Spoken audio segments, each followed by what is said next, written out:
జోగులాంబ గద్వాల జిల్లా నిన్న రాత్రి జిల్లాలో కురిసిన అకాల వర్షానికి రైతులు తీవ్రంగా నష్టపోయారు.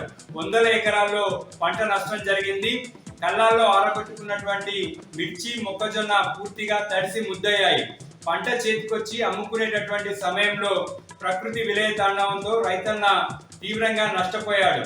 వేలాది రూపాయల పెట్టుబడి పెట్టి పంటను సాగు చేసినటువంటి రైతుకి అకాల వర్షం కన్నీళ్లు మిగిల్చింది. పంట అమ్ముకొని కొన్ని డబ్బులు వెనకేసుకుందాం అనుకున్నటువంటి రైతుకి అకాల వర్షం కన్నీళ్లు మిగిల్చడంతో తీవ్ర ఆవేదనలో ఉన్నాడు. ప్రభుత్వం తమల్ని ఆదుకోవాలని చెప్పి రైతులు డిమాండ్ చేస్తున్నారు. మరోవైపు ఉరుములు, మెరుపులు, ఈదురుగాలతో కూడిన వర్షంతో మామిడికాయలన్నీ కూడా నేలరాలిపోయాయి. దీంతో వందలాది ఎకరాల్లో సాగు చేసినటువంటి మామిడి రైతులు కూడా తీవ్ర ఆందోళనలో ఉన్నారు. ప్రభుత్వం తమల్ని ఆదుకోవాలని చెప్పి రైతులు డిమాండ్ చేస్తున్నారు. ఉరుములు, మెరుపులతో కూడిన వర్షంతో ఇద్దరు రైతులు పిడుగుపడి మృతి చెందారు.